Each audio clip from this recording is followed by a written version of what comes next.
Intinya kita melaporkan atau mengadukan terkait dengan tuduhan atau fitnah terhadap klien kami Nurhalis yang dilakukan oleh kepala desa dalam yang tertuang dalam SK pemberhentian Nurhalis selaku perangkat desa, di mana dalam surat keputusan kepala desa tentang pemberhentian Nurhalis itu ternyata di sana ada kalimat bahwa telah terbukti melakukan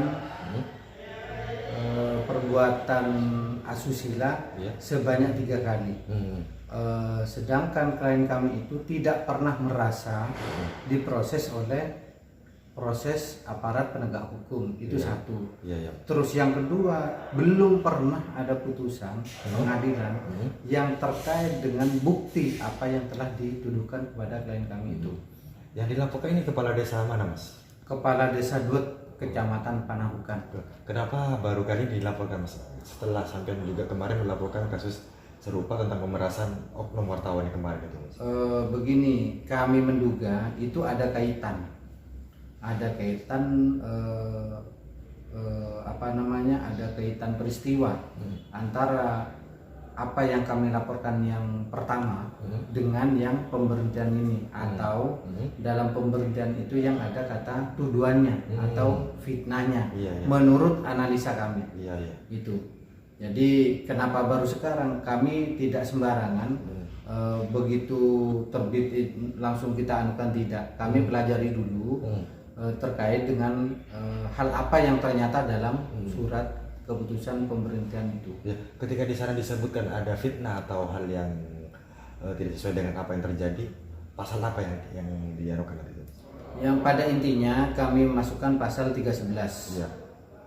Jadi pasal 311 itu menista atau fitnah yang dinyatakan dalam tulisan, dan itu kami anggap sebagai sebuah tulisan karena tertuang dalam SK pemberhentian perangkat. Terus ini pas yang saat ini yang dirugikan sehingga melaporkan kembali kepala desa Dut, apa yang dirasakan klien sampai saat ini, Pak? Intinya yang dirasakan oleh klien kami yang pertama itu malu. Jadi malu, sudah dituduh atau difitnah seperti itu. Terus yang kedua yakni dirugikan secara material. Artinya semenjak diberhentikan selaku kepala perangkat desa itu, terkait dengan itu sudah tidak menerima gaji alias honor karena sudah di luar haknya itu. Jadi yang paling utama dirasakan oleh klien kami beserta juga keluarganya itu adalah perasaan malu yang luar biasa gitu. Yang luar biasa dirasakan oleh klien kami. Sempat kami konfirmasi kepada kepala desa bahwa pemberhentian atau pemecatan saudara Nurhalis itu sesuai dengan permintaan masyarakat. Apakah benar? Dan kondisi saat ini di masyarakat itu bagaimana itu? Ya, saya kira bisa dilihat gejolak masyarakat di sana. Saya kira itu mengada-ngada, sebab tidak ada tanda-tanda ke arah sana, tidak ada tanda-tanda bahwa di sana ada unjuk rasa terkait dengan ini. Saya khawatir itu memang ada pengkondisian kalau memang itu terjadi gitu loh. Yang dilakukan oleh orang-orang tertentu, atau misalnya bisa juga diupayakan oleh pemerintahan desa, bisa juga. Artinya dugaan atau kemungkinan terkait dengan keresahan masyarakat justru bukan dari klien kami, justru ada dari pihak lainnya. Kalau memang itu ada itu loh. Tapi yang jelas sementara ini kita lihat tidak ada keresahan di sana. Terus terkait SK, Mas, kemarin juga sempat dibahas, dijadikan perbincangan bahwa SK tersebut menurut kepala desa sudah ada rekom dari camat setempat. Sedangkan kami konfirmasi kepada camat, rekom yang diberikan bukan rekom pemberhentian tapi hanya pertimbangan.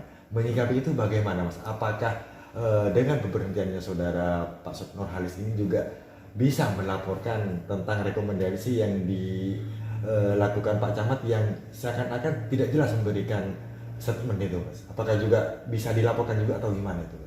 Begini, terkait dengan itu, ini kan masih dalam lidik ya. Setelah laporan ini baru ada penyelidikan kan gitu kan. Tapi kami anggap sementara ini kami duga sudah terjadi fitnah. Oh, iya. terhadap klien kami itu. Hmm. Terkait dengan hal-hal lainnya, biar nanti itu ditemukan oleh penyelidik dalam rangkaian penyelidikan. Iya. Saya kira itu kalau terkait dengan itu. Terus ini Mas terakhir juga berhembus kabar mendengar dari luar dari masyarakat setempat bahwa ada rencana saudara Nurhalis yang didampingi penyidik sebagai kuasa hukumnya ingin melaporkan atau melanjutkan ke PT UN itu Mas terkait rekomendasi pemberhentian yang tidak mendasar itu.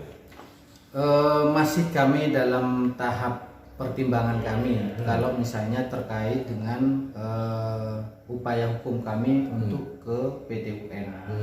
Karena memang PT UN itu objeknya adalah putusan pejabat kan begitu. Karena SK ini termasuk keputusan pejabat menurut kami satu. Terus yang kedua, sementara ini yang kami upayakan di ranah hukum pidananya.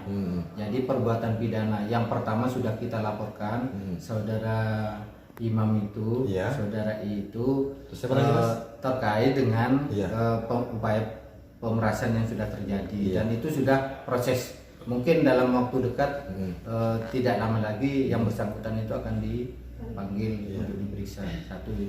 Sedangkan selanjutnya ini, jadi ini saling terkait kalau menurut saya. Jadi saling berkaitan terkait dengan itu. Kenapa setelah ada upaya pemerasan itu yang dilakukan tempatnya itu di Balai Desa 2, terus setelah itu ada upaya pemberhentian dengan tidak hormat. Tadi juga ini Mas menyampaikan ada keterlibatan. Ketika berbicara keterlibatan, berarti sebenarnya sebagai kuasa hukum dari Pak Nurhalis sudah mengantongi orang-orang yang terlibat dalam pemberhentian ini, Mas. Apakah sudah mengantongi atau gimana? Justru kami menduga terkait dengan upaya pemberhentian ini yang jelas ini mesti ada cerita. Tapi kami tidak akan menyampaikan dalam hal ini biar yang mengeluarkan surat, yakni Kepala Desa Gut yang nantinya memberikan penjelasan. Kok sampai terjadi pemberhentian satu, terus yang di dalamnya itu ada kata-kata tuduhan atau fitnah menurut kami.